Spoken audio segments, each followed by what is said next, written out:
Dale, dale, dale. Arranco yo, estoy como presentador, ¿no? Mirá, yo no sé, yo no te encuentro porque no puedo encontrar ahora, no sé si Mauro puede, que yo a ver lo logré poner, pero a vos no te encuentro, no sé por qué no te puedo A encontrar. ver, no, yo ya puedo. Ah, bueno, listo. Ahí veo, a ver, ¿me ven? Sí, perfecto, se ve. Perfecto. Dale. Bueno, eh, vamos a hacer lo siguiente, vamos a ver la parte práctica de cinemática de los fluidos. Esta parte tiene una serie de ejercicios resueltos que los vamos a ir analizando acá en clase. Y después, bueno, está la parte de dos ejercicios que tienen que hacer como actividad extra. El, Estos ejercicios se activan a partir de las 19:30. Así que si nos sobra un ratito, entre alrededor de las 19 yo calculo, vamos a poder, voy a empezar a adelantar un poquito la clase del tema 4. Vamos a ver una primera parte de la clase del tema 4. Vamos a ver cómo nos va con el tiempo y en función de eso hacemos. Bueno, entonces, estoy recordando que nos quedó ver un poquito del tema de la unidad 3 que nos faltaba, ahí está, que me había olvidado que nos quedaba un poquito de la teoría, esperen que avance. Estamos haciendo el trabajo práctico del profe en la pantalla. ¿Están viendo el trabajo práctico o yo estoy cambiando páginas? ¿Ustedes lo siguen viendo el trabajo práctico? No, Sí. tenés que subirla de nuevo, tenés que poner de nuevo, compartirla, lo que esté haciendo. Bueno, ahí está. Vamos a dejar de compartir. Si por esta parte a veces, déjame ver, un segundo.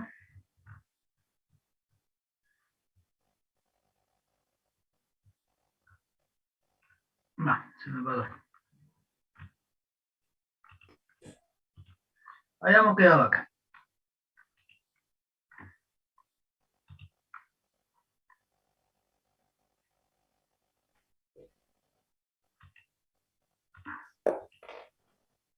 Vamos de nuevo. Ahí se ve un huracán. Sí, profe. Sí, sí, Sí, sí. se ve bien Sí, ahí. profe. Ya estamos en el huracán. No sé si es huracán o tifón no me acuerdo si era del Atlántico o del Pacífico. Bueno, entonces lo que habíamos alcanzado a analizar básicamente era a empezar a ver el vórtice libre. O sea, recuerdan de la clase pasada, yo les había dado unos ejemplos de, ¿cómo es? Perdón, unos ejemplos, le había dado unos ejemplos donde teníamos flujos sencillos y no tan sencillos. Entonces nos quedaba terminar de ver algunos flujos y después otro que es combinación de los flujos sencillos. El vórtice libre o torbellino y rotacional se caracteriza porque no tiene desplazamiento radial y todas las líneas de corriente son concéntricas, mientras que las líneas de potencial son radiales. Se caracteriza porque la velocidad tangencial es constante. Eh, entonces, en realidad no es estrictamente constante, sino que el producto de la velocidad tangencial por el radio, la velocidad angular por el radio, perdón, es una constante. Entonces, ¿qué quiere decir? Que a medida que yo me voy alejando del centro de giro, la velocidad va disminuyendo. Es decir, la velocidad B, tita, angular, por el radio se mantiene constante. Y es lo que tenemos descrito acá en esta ecuación. Esta forma, aproximadamente, este concepto de torbellino, me está describiendo el movimiento que nosotros vemos acá tomado en una imagen satelital de un huracán. Vamos a tener una determinada velocidad en la periferia y una velocidad mucho más grande, en este caso, cerca del centro del fluido. Pero acá, en esta imagen, ustedes ven una situación real donde este punto central que parece un hueco, que se denomina ojo del huracán por su aspecto, es una zona de baja velocidad de vientos. Entonces, En este caso, el huracán va a girar a una determinada velocidad y a medida que nos acercamos la velocidad del viento es más grande, hasta llegar a un punto donde la velocidad del viento empieza a disminuir y en el centro es cero. ¿Cómo hacemos este tratamiento? Nosotros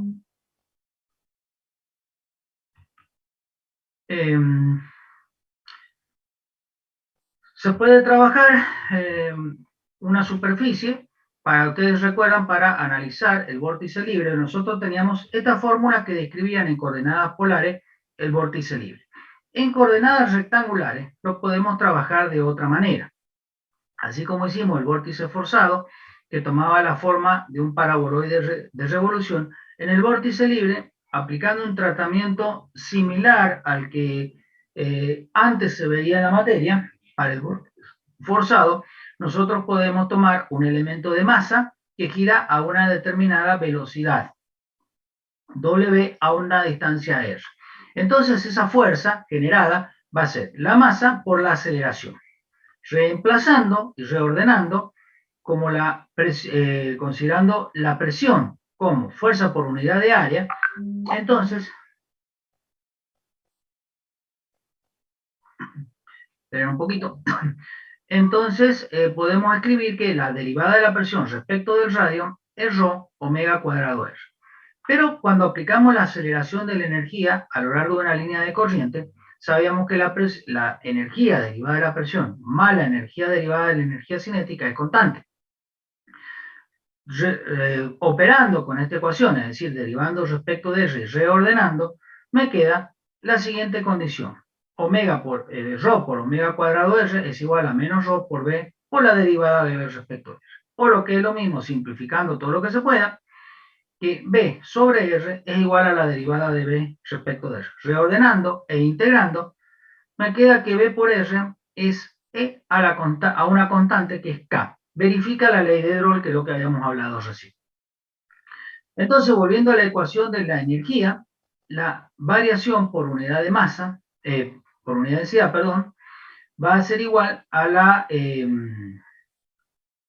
a diferenciar y que no es otra cosa que la altura que nosotros tendríamos medida desde una base inicial hasta un punto considerable, hasta donde llega digamos, la cota de presión cero o la cota de presión máxima en función del radio.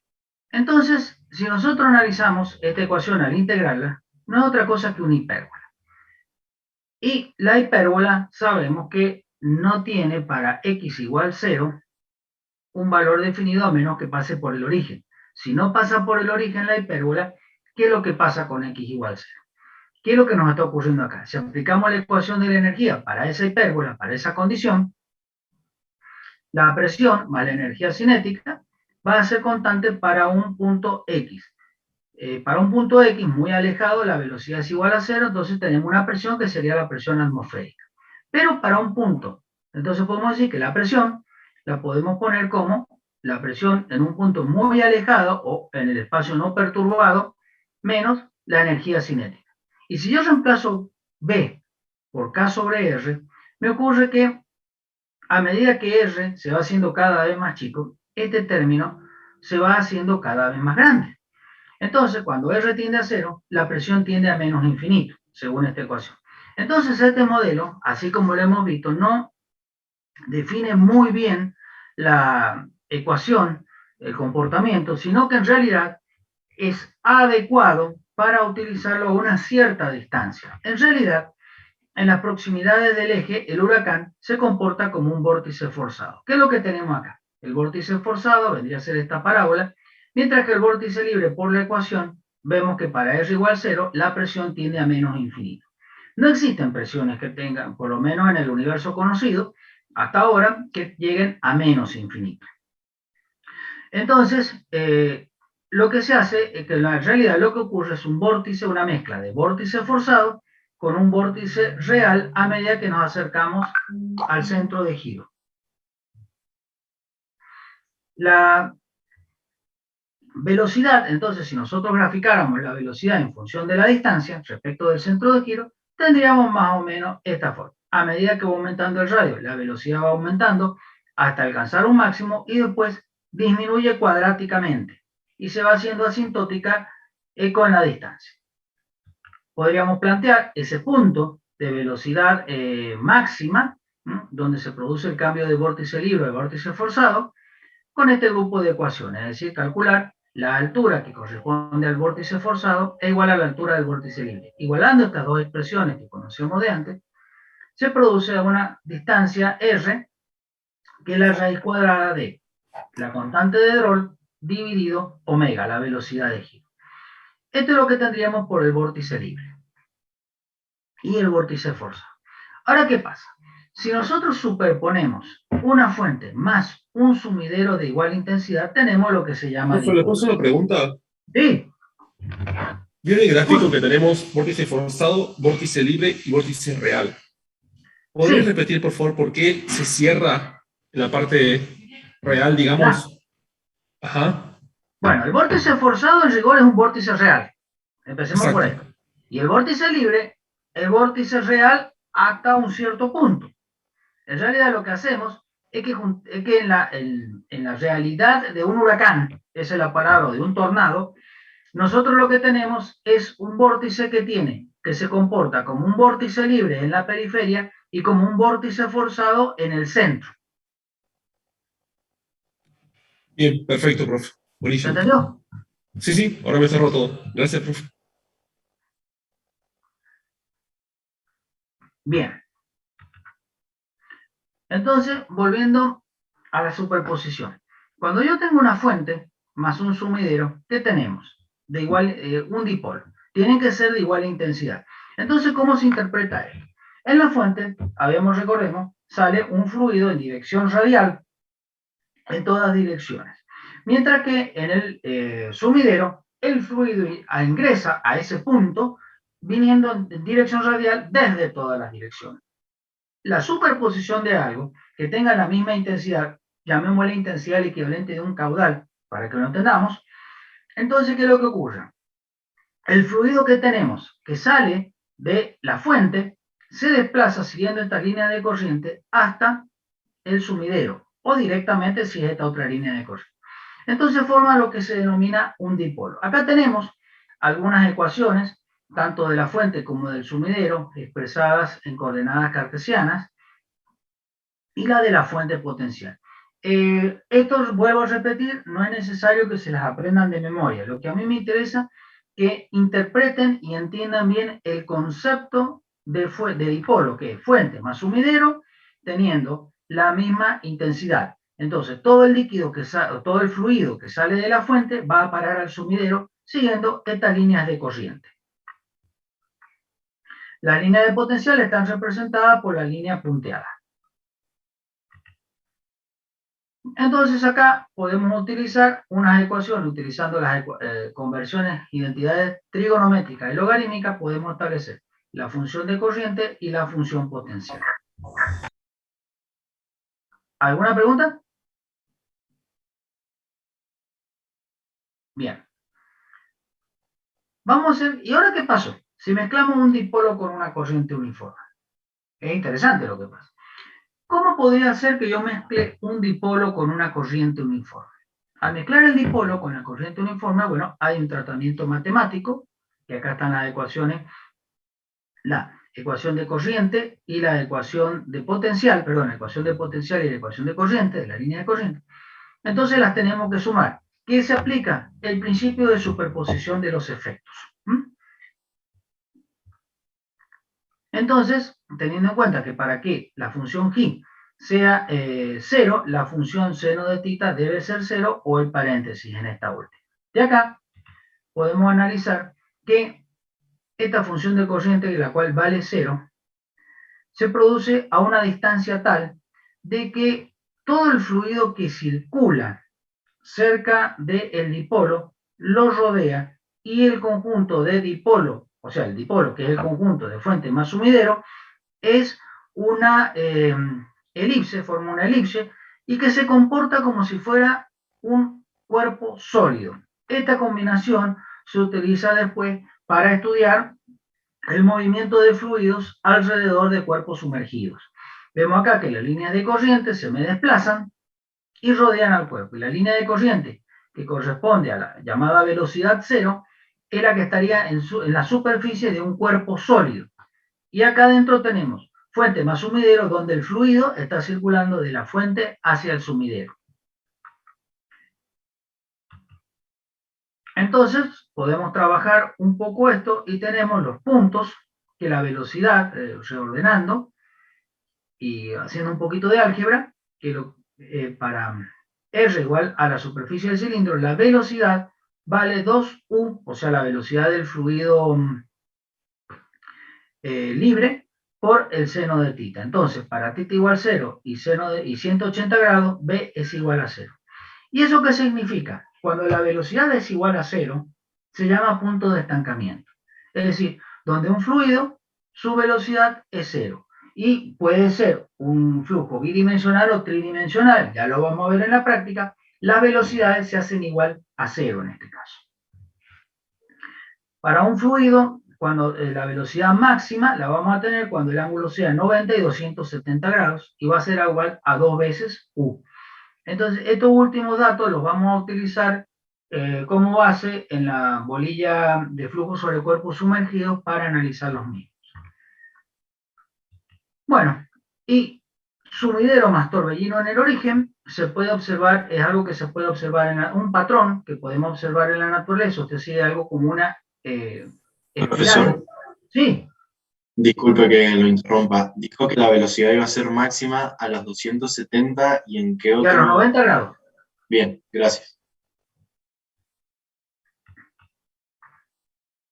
Y acá tenemos que en el torbellino, volviendo sumidero más torbellino, entonces en este caso tenemos una mezcla como que el fluido está circulando y siguiendo un movimiento parecido a una espiral, y se adapta bastante bien al movimiento de un tornado o al desagüe, por ejemplo, de una bañera, de un tanque, donde actúan las fuerzas de gravedad en el desagüe. Y otra superposición que puede ser útil en la ingeniería es la superposición de la corriente uniforme más fuente en el origen. Es lo que se denomina cuerpo infinito de Rankine, en donde vamos a tener un punto de estancamiento también a los 0 grados y una velocidad máxima que va a ser 1,26 U y que la vamos a tener, bueno, habría que sacar para el seno de θ. Entonces acá recuerden que no les pido el desarrollo matemático, sino que entiendan el concepto. El cuerpo infinito de Rankine es lo que se denomina cuerpo hidrodinámico perfecto. En rigor, a esto tendríamos que tener, esto tendría forma de gota. ¿Recuerdan los cascos de los ciclistas olímpicos? Bueno, tienen esa forma que es la de un óvalo de Rankine, que es el cuerpo hidrodinámico perfecto. Bien, ahora vamos a sacar y vamos a empezar con la práctica. Esperen un segundito, por favor.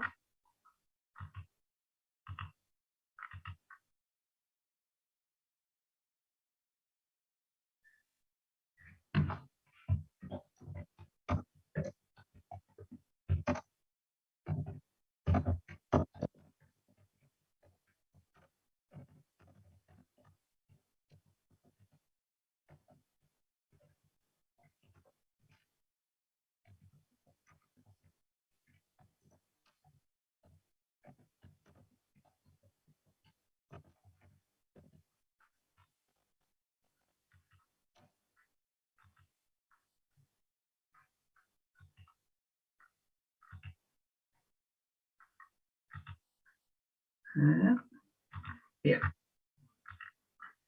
Ahora sí, volvemos a hablar de mecánica, de la cinemática que habíamos hablado del trabajo práctico. Bueno, el trabajo práctico, vamos a analizar el primer problema. El primer problema dice, suponiendo que la densidad es constante, estos flujos o satisfacen estos flujos la condición de continuidad. ¿Cuándo se daba la condición de continuidad? ¿Alguien se acuerda?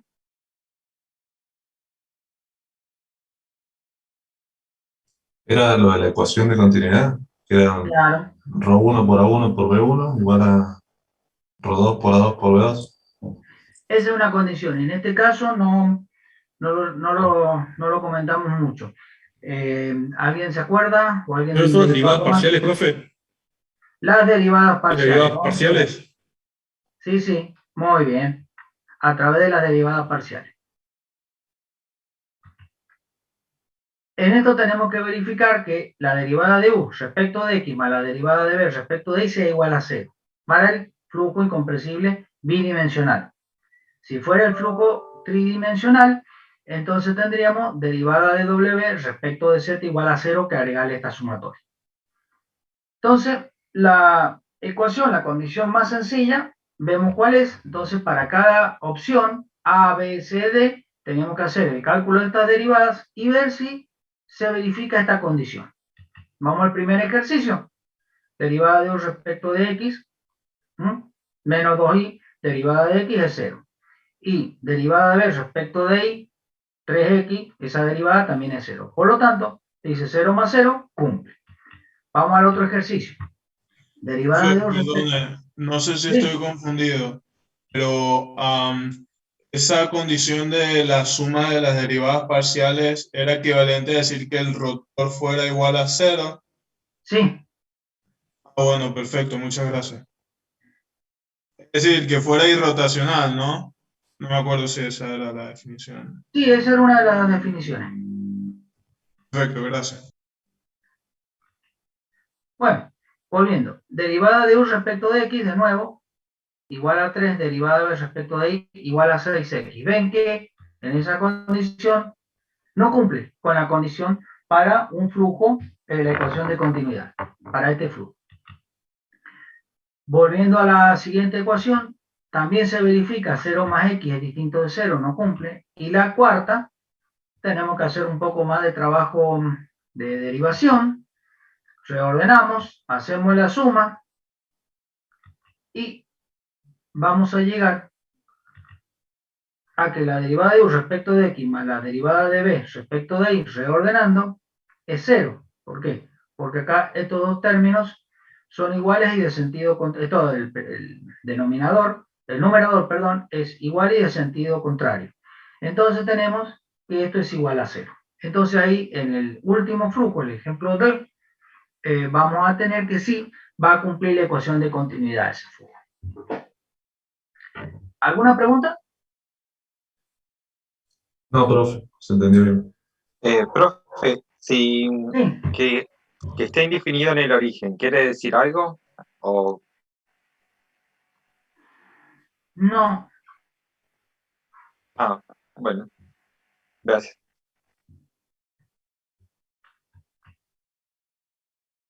Bueno.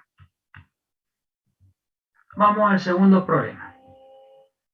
Ahora tenemos otra vez 4 flujos, los mismos de recién, pero tenemos que ver si son irrotacionales. ¿Alguien se acuerda cuál era la condición de irrotacionalidad? El rotor de las velocidades sea 0. Bien, perfecto. O sea que en un flujo bidimensional se tiene que verificar esto. Derivada de b respecto de x menos la derivada de u respecto de y igual a 0. Entonces, para el primer caso, hagamos las derivadas. Fíjense que la derivada de b respecto de x en este caso es 3 y la derivada de u respecto de y es menos 2. Por lo tanto, no se verifica que sea igual a 0 y es rotacional. Vamos al segundo caso. Hacemos las derivadas correspondientes. La suma... Fue una pregunta en el Sí. anterior. Sí, Vio a que la ver. fórmula justamente es una recta. La derivada parcial de b con respecto a x y la otra con respecto a y. Abajo no quedaría 3 más 2 Sí, igual a tienes 5. razón. Sí, es B5. Ahí tienes razón. Ahí, perfecto. Sí, Gracias, ahí profe. había un error de tipeo.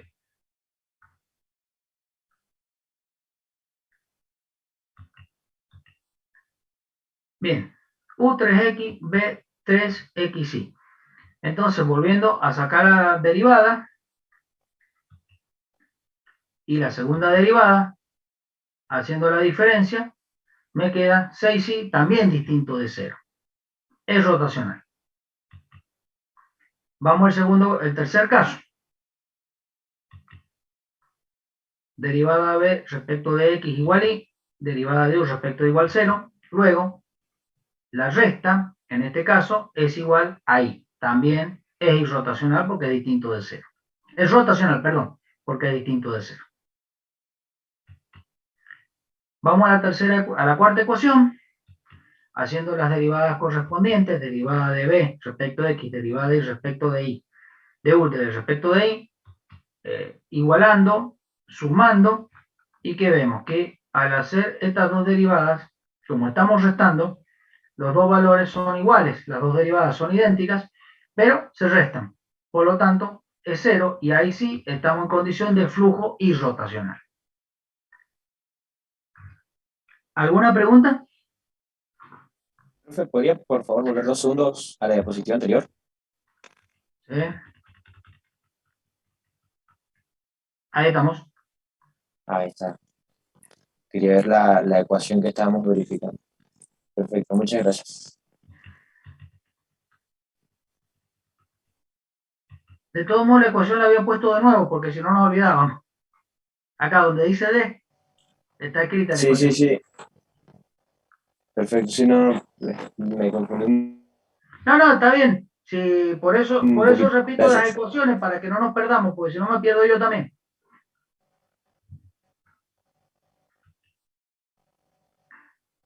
¿Alguna pregunta? No, profe. Bueno. Vamos a ver el problema número 3. Acá nos dan un campo bidimensional estacionario de velocidad. Y me pregunta, ¿existe un punto de estancamiento en este campo de flujo? Y si es así, ¿dónde está?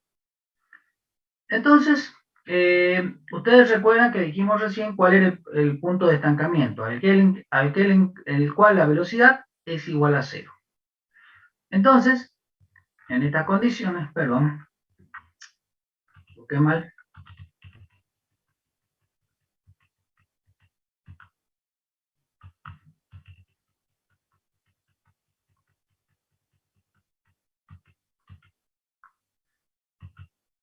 ¿Cómo lo resolvemos? Primero, tenemos que asumir que, si bien ya lo sabemos, que un flujo estacionario, asumir una condición, flujo estacionario. Y definir el campo de velocidad de esta manera. ¿Cuál es U y cuál es B acá? ¿Alguien se ubica? U es la que está multiplicada por el versor y B es la que está multiplicada por el versor J. Perfecto, muy bien. Entonces ahí los tenemos separados. Entonces, para tener un punto de estancamiento se necesita que la velocidad total sea igual a 0 o que U sea 0 y B sea 0. Entonces, tenemos que buscar, acá tenemos dos incógnitas, X e Y, y entonces tenemos que plantear un sistema de dos ecuaciones donde U y B sean iguales a 0. Entonces, en este caso, es establecer este sistema de ecuaciones y sacar de acá X e Y. Y ahí tenemos el punto de velocidad al cual la velocidad es 0 y por lo tanto existe el punto de estancamiento y están estas coordenadas. Fíjense que para este caso particular nosotros hemos derivado U y B y hemos calculado U0 y B igual a 0. En otro caso puede ser diferente la situación si tuviéramos el equivalente de un U por B, que es más difícil de encontrar. Pero tendríamos que ver en ese caso para cuándo se nos haría 0 la velocidad y tendríamos a lo mejor 1 o 2 puntos de estancamiento. Eso va a depender de la ecuación que describe el flujo.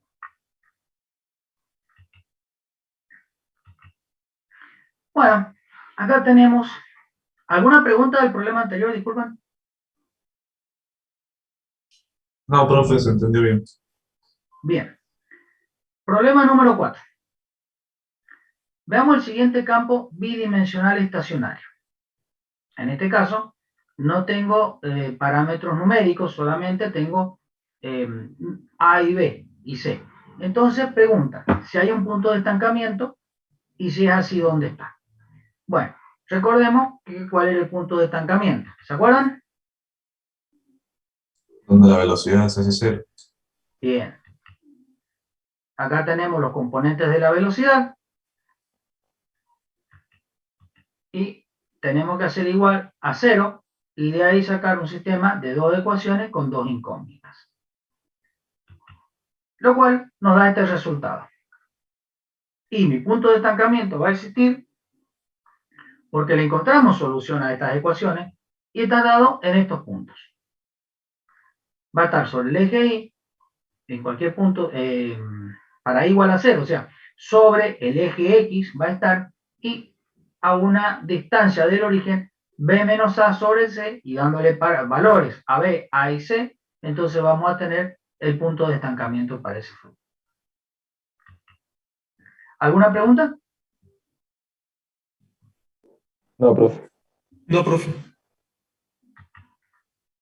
Bueno, el problema 5 es un poquito más complejo de que tenemos que hacer lo que hemos hecho hasta ahora.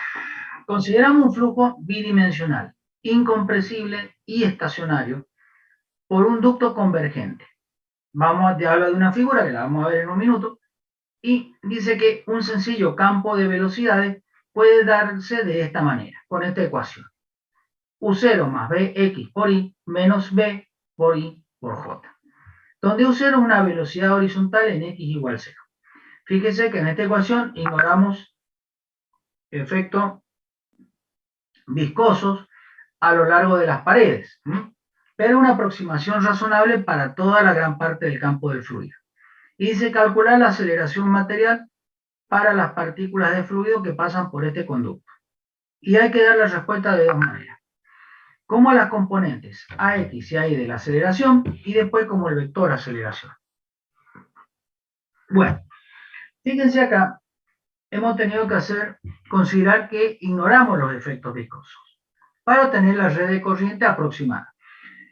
Si bien en la cinemática de los fluidos nosotros solamente consideramos fuerzas y aceleraciones, aceleraciones y velocidades sin importar las fuerzas, entonces el tema de la presencia de efectos viscosos los despreciamos. En la realidad los efectos viscosos existen cerca de las paredes del sólido que está en contacto con el fluido. Entonces vamos a hacer esta suposición. Bien. Entonces acá tenemos el conducto, que no es otra cosa que una reducción, una boquilla, una embocadura, se puede llamar, un embudo, en términos más caseros, más domésticos. U0 es la velocidad del eje del fluido y después tenemos la línea de corriente del fluido que van circulando de esta manera. Entonces, ¿qué condiciones asumimos? Primero, flujo estacionario, es decir, que no me va a variar en el tiempo. Segundo, que es incompresible. Y tercero, que lo vamos a considerar bidimensional. Entonces, con esas condiciones, el campo de velocidad, yo he dividido U y B, U y B minúscula, no B minúscula, perdón, B corta, disculpen, y U lo he representado en color rojo y B en color marrón. Entonces, los componentes del campo de aceleración, nosotros sabemos que la aceleración total, según un eje, para este caso X, va a ser la derivada de la velocidad respecto del tiempo, más, como es una función compuesta, más U por la derivada de U respecto de X, más B por la derivada de U respecto de Y, más W por la derivada de U respecto de Z. Y tenemos que aplicar esta ecuación para X y esta otra para Y, para AX y AY. Si el campo fuera tridimensional, tendríamos que agregar una aceleración según Z, que sería igual a la derivada de W respecto de T, más U por la derivada de W respecto de X, más B por la derivada de W respecto de Y, más W por la derivada de W respecto de Z. Bueno, vamos a considerar este flujo bidimensional y vamos a ir sacando cada una de estas derivadas. Fíjense que yo he colocado separado por signo más cada una de los componentes. La derivada de U respecto de T, como es flujo estacionario, vale 0. U, que sería este término entero, por la derivada de U respecto de X, que es este que tenemos acá, va a ser B. Más B, que es este término, todo B, por la derivada de U respecto de Y. No tenemos componente de U en Y, por lo tanto 0. Más la derivada, en este caso de W, que es 0, no lo tenemos, entonces hace 0. De idéntica manera hacemos con AI. Entonces tenemos AX y AI, y los componentes de la aceleración, reordenando esta ecuación, son los siguientes. AX, B, va a ser B por U0 más BX, y ahí B cuadrado Y. Esos son los componentes de la aceleración material. Y la aceleración, expresada como un vector, es de esta forma. ¿Alguna pregunta? No, profe. Es bien sencillo el ejercicio, un poco de álgebra. Van a tener algo parecido en los ejercicios propuestos. Vamos al campo 6, al problema 6, perdón. Nosotros modelamos un flujo en un conducto convergente, volvemos otra vez al embudo de recién, mediante un campo bidimensional y estacionario del problema 5. Y el campo de presión se da por esta ecuación, donde la presión P sub 0 que yo tengo es la presión en X igual 0. Entonces me dice, genera una expresión para la razón del cambio de presión siguiendo una partícula de fluido. Ustedes recuerdan que la ecuación, habíamos dicho que la ecuación de la energía era P igual a P sub 0 menos ρ sobre 2 por B cuadrado. Entonces reemplazamos B, que ya teníamos la ecuación, y la elevamos al cuadrado y me queda esta expresión, U0 al cuadrado más 2 sub 0 por Bx más B cuadrado por X cuadrado más Y cuadrado. Entonces vamos a tener que, primero, asumimos flujo estacionario, volvemos a considerar flujo incompresible y otra vez flujo bidimensional. Entonces el campo de presiones, P sub 0, tiene esta expresión y a partir de aquí, ¿cómo me va a variar la presión total respecto del tiempo en función del tiempo y de la posición? Entonces una derivada total va a ser igual a la derivada de presión respecto al tiempo más U por la derivada de P respecto de X más B por la derivada de P respecto de Y más W por la derivada de P respecto de Z. Es decir, simplemente aplicarle un poco de análisis matemático a esta ecuación, a esta función compuesta.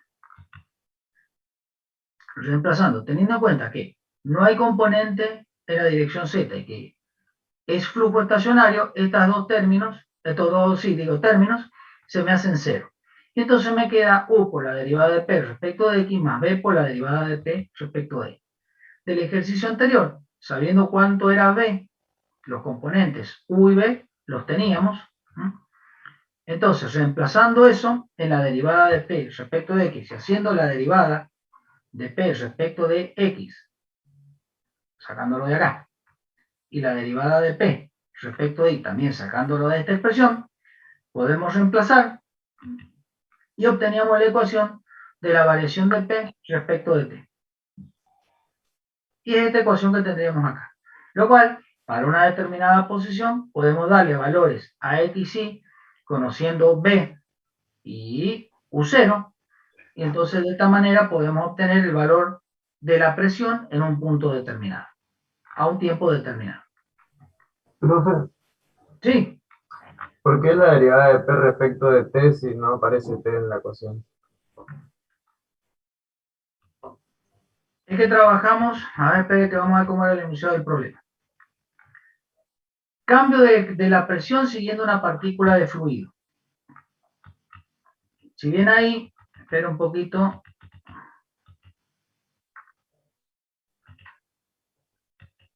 ¿Cómo sería? Esta presión, espera un poquito si ahí no hay un error de tipeo, también estoy viendo. Pero la derivada total es la expresión de que me estaría dando de la variación de la presión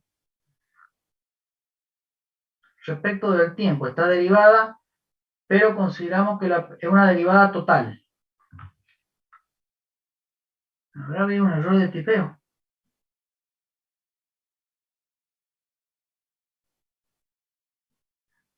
No, esto es un diferencial total. Es diferencial P. No la derivada de P respecto a T. Ahí está. Es diferencial P. Ah, entonces no iría ese diferencial T abajo. No iría. Ha habido un error acá. Es diferencial P.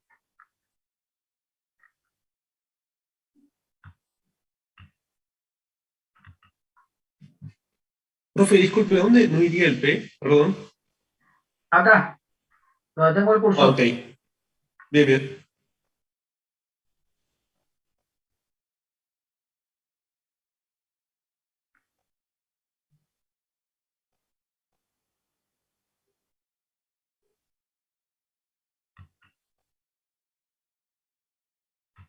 Bueno,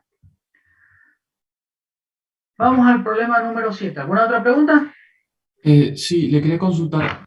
Entonces ponemos diferencial presión igual a lo que está ahí. Exacto.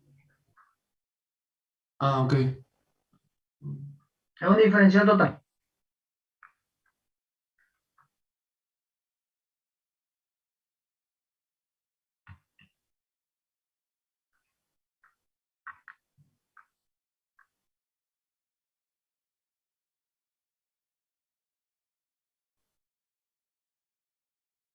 Profe, me surgió otra duda ahí en el ejercicio anterior.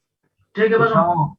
estamos siguiendo la partícula, Sí, o sea, la partícula va a seguir una línea de corriente, ¿por qué sí. a X y ahí le podríamos dar cualquier valor? A ver, es la expresión que a nosotros nos está dando a lo largo de la línea de corriente. Tenemos que Ah, ver un punto, o sea, por cada punto del espacio pasa una línea de corriente. No es que estén separadas. claro, En un fluido continuo, en cada punto del espacio tenemos una línea de corriente. bien, bien.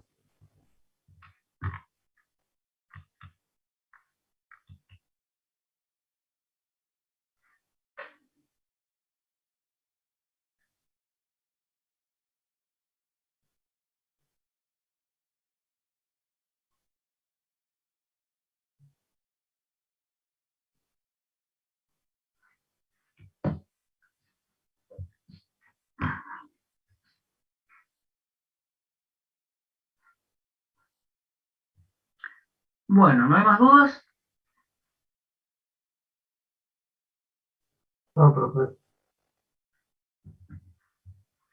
Muy bien, vamos al problema 7. Tenemos un campo bidimensional, incompresible y estacionario con estas componentes, U y B en el plano XY. Entonces, dice, calcule el campo de aceleración, qué expresiones tenemos para X y Y calcule la aceleración en el punto X, Y igual a 2, 3. ¿No? Entonces, primero, asumimos flujo estacionario. Y segundo, flujo bidimensional. Los componentes de la velocidad los tenemos expresados de esta manera. Y los componentes de la aceleración los vamos a calcular como una diferencial derivada aceleración, la derivada de u respecto de t más u por la derivada de u respecto de x más b por la derivada de u respecto de y más w por la derivada de u respecto de z. Reemplazando para ax cada uno de estos términos, yo he mantenido los números que van, acá el 1,1 debería estar también en rojo, bueno, y así calculamos ax y a y como habíamos hecho en el ejercicio anterior. Reemplazando los valores, llegamos a la expresión de los componentes según AX y según AI. Luego, dándole el valor a X y Y, obtendríamos en el punto menos 2, 3 las aceleraciones que corresponden.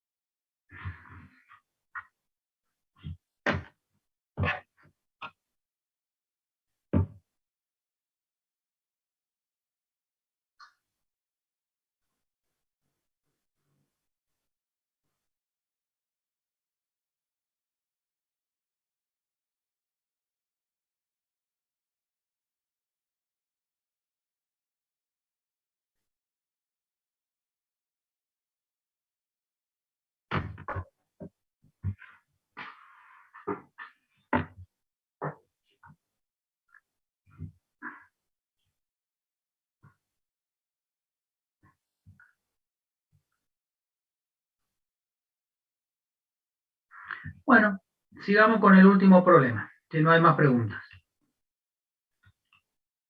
En el último problema, en realidad, este es un poquito sacado del caso de superposición de flujos. combinamos un campo fluido de una fuente y un sumidero de la misma intensidad con un flujo rectilíneo uniforme.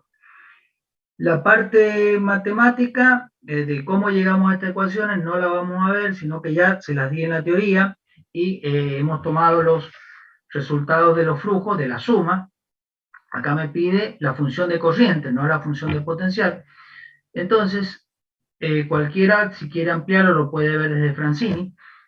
La función de corriente tiene esta expresión, 0,8i más el arco tangente de i sobre x más 2 menos el arco tangente de i sobre x menos 2. Esto resulta de hacer la transformación y la suma de los dos flujos, tanto el flujo lineal como el del dipolo. Entonces, ¿cómo vamos a hacer? Nosotros si designamos como a i sobre x más 2 y como b a i sobre x menos 2, esta función de corriente, los valores de la función de corriente, yo lo voy a obtener dándole valores a x y a y. Entonces, para simplificar un poquito la expresión, designamos a sobre i x más 2 y b sobre, como i sobre x menos 2. Y vamos a construir una tablita de calcular los valores que toma phi, la función de corriente, para cada uno de los cuadrantes simétricos. Es decir, vamos a dividir el sistema en cuadrantes, 4 cuadrantes, vaya la redundancia, y vamos a trabajar sobre el primer cuadrante, que es el que estaría situado arriba a la derecha. ¿Qué sería este cuadrante que tenemos dibujado acá? Entonces le vamos dando valores a x y a y. Entonces tomamos la primera línea para x igual 0 y le vamos dando valores a y. Hasta que, para qué valor de y, tenemos una respuesta que sea distinta de 0. Para i igual 2, si vamos a la tablita, entonces me da phi igual a 0. Para i igual 3, reordenando, y la función de corriente vale 1,22. Entonces, ¿yo qué voy haciendo? Voy dándole valores a ese x e y. Yo tengo acá x0 y vale 3. Y ahí pasa la línea de corriente 1,22. Para x igual 4, para x igual 0 e igual 4, pasa la línea de corriente 2,27. Para x, dándole valores 0 e y 1, 2, 3, 4, 5, pasa la línea de corriente 3,24. Entonces, el punto que corresponde a la línea de corriente 3 va a estar un poquito más abajo. Lo mismo pasa para la línea de corriente 2, que va a estar un poquito más abajo de este punto y así sucesivamente. Luego le doy otro valor a x igual 1, y empiezo nuevamente. Tiene que darme siempre positivo el valor de la línea de corriente. Si me da negativo, es que estamos dentro del cuerpo, o dentro de lo que es dipolo y sumidero. Y nuevamente volvemos a llenar valores de la tabla. Yo se los voy a explicar sobre el gráfico para que lo vamos entendiendo. Y volvemos. Si me da negativo, estamos dentro del cuerpo. Para x igual 1, y igual 2, me da 0,22. O sea que quiere decir que la línea de corriente 0 pasa un poquito por debajo de esta intersección. Si le damos ahí 3 para x igual 1, estamos en un valor más alto. Y así sucesivamente. El rigor conviene trabajar para x igual 2, si nosotros vemos. Entonces, para x igual 2 y igual 2 tenemos un valor 0,49. Para y igual 3, 1,47 y así sucesivamente. Entonces vamos a tener puntos a partir de los cuales podemos encontrar por interpolación lineal simplemente la relación de la línea de corriente, el punto por donde pasa la línea de corriente. Así lo podríamos hacer punto a punto y llegar a obtener las líneas de corriente que circulan alrededor del cuerpo. ¿Alguna pregunta? Profe, si en vez de darnos... No, pregunta, Gus, no pasa nada. Si hubieran dado la función potencial en vez de la función de línea de corriente, ¿habría que haber derivado esa función y haber hecho lo mismo? ¿O cómo en realidad, se con la hubiera función hecho? potencial, usted hubiera obtenido la línea de potencial y la línea de corriente serían perpendiculares. O sea, dibujaríamos las de potencial y después Sobre ahí esa, la perpendicular. serían las de corriente. Exacto. Ah, bien, bien, bien. Por eso es preferible trabajar directamente con la función de corriente, Claro, sí, sí. porque si no es trabajar mucho. No, digo por si el enunciado nos daba las de No, potencial. no, no, no. No, en este caso la función de corriente la que se pide. Bien, bien, buenísimo. En rigor, en la teoría estaba la función potencial y la función de corriente. Uno puede elegir la que más gana tenga, pero si le están pidiendo la función de corriente, trabaje con la función de corriente. Claro, sí, sí, está bien. ¿Había otra pregunta por ahí? Sí, profe, tengo una consulta yo. Porque estaba viendo la forma de vincularlo y no sabía dónde colocar el valor, por ejemplo, de Q en la consigna. No sé cómo llegar a esa expresión final, a la de las tangentes. O sea, no sé en qué expresión usar para llegar a las tangentes. Claro, Pero los datos son no. U, Esta Q y A. Estoy expresión viendo la está dada de la teoría y no sé dónde conversión. colocar el valor de Q. Claro, no, no. El valor de Q es que vale 2pi, en realidad está dada de la ecuación de teoría. En la ecuación de teoría tenía un valor determinado y usted pues llegaba a este dato, una vez que desarrollaba la ecuación y la suma de las ecuaciones.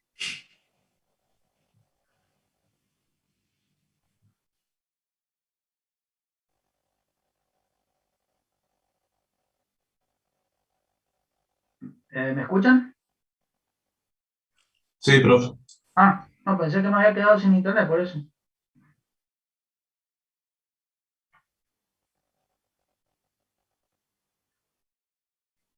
Acá en el caso del dipolo tenemos que hacer una conversión de unidades y por eso nos queda de esta manera en la ecuación. Bien. Y profe, ¿en qué libro puedo buscar más información sobre esa ecuación? Para tenerlo claro. Francini. Francini. Ok, El Francini. buenísimo. Si quiere algo más sobre ese tema, está en Streeter también hay información al respecto. Pero en Francini lo va a encontrar, fíjese en la biblioteca, en la bibliografía, perdón, al principio de la clase que yo se las di, que son 2 capítulos de Francini. Si mal no recuerdo, eran el 4 y el 9. En el 9 lo va a encontrar. Bien. Y lo que sería matemáticas del flujo ideal. En muchos libros, en Sengel Sí, también tengo lo va a uno todo que encontrar. usted dijo 4 y 14. A ver, no me acuerdo cuál era en este momento. Tendría que mirar. Ok, yo me fijo, no pasa nada, profe, yo me fijo. Lo puedo buscarlo. Pero lo busque en Francini entonces. Muchísimas gracias, profe. ¿Alguna otra duda?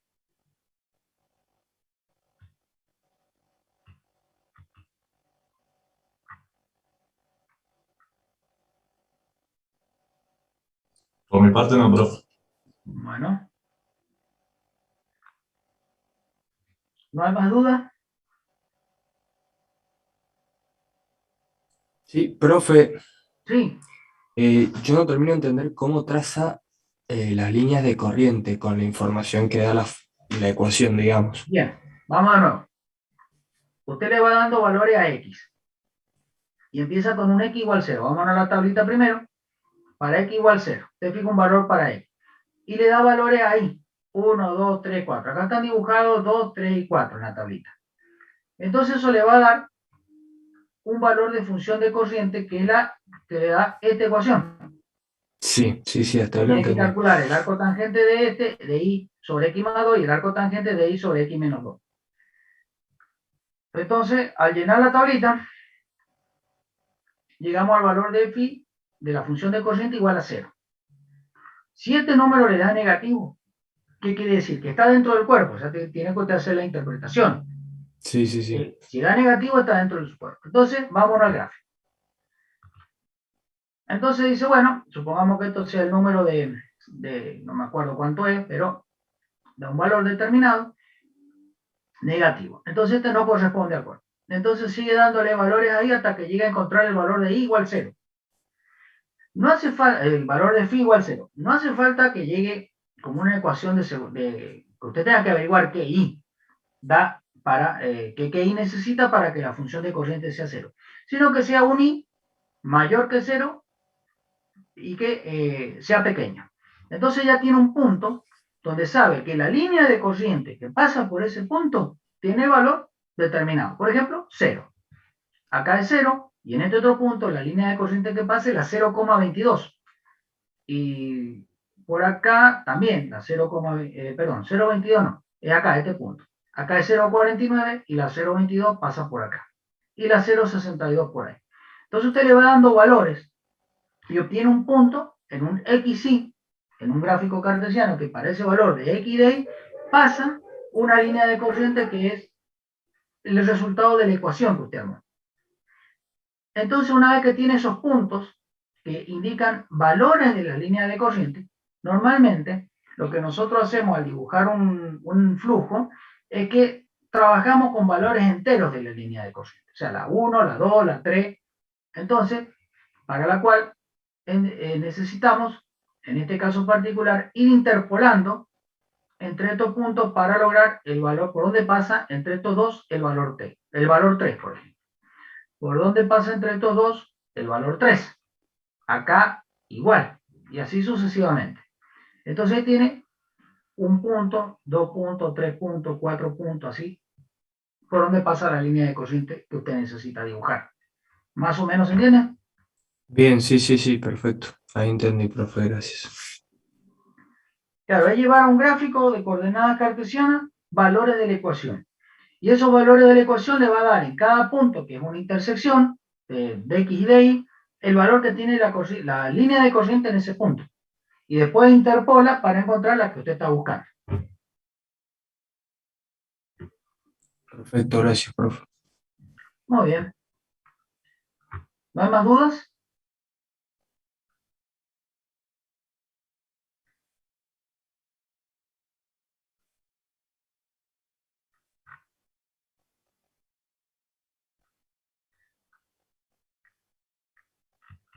Bueno, si no hay más dudas, lo que podemos hacer, como la página se va a activar, el cuestionario con los problemas se va a activar a partir de las 19:30, podemos ir adelantando un poquito la clase del tema 4, que vamos a ver el flujo, la ecuación de Bernoulli.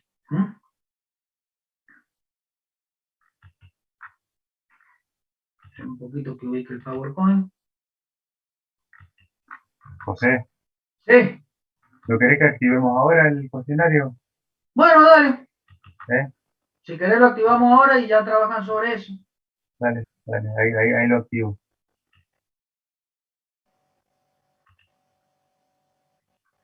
Entonces directamente pasamos a resolver el cuestionario. No comparto nada.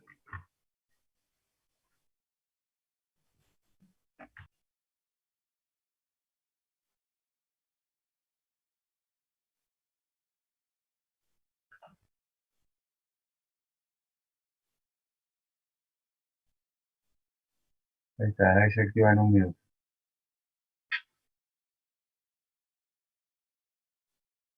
Así directamente.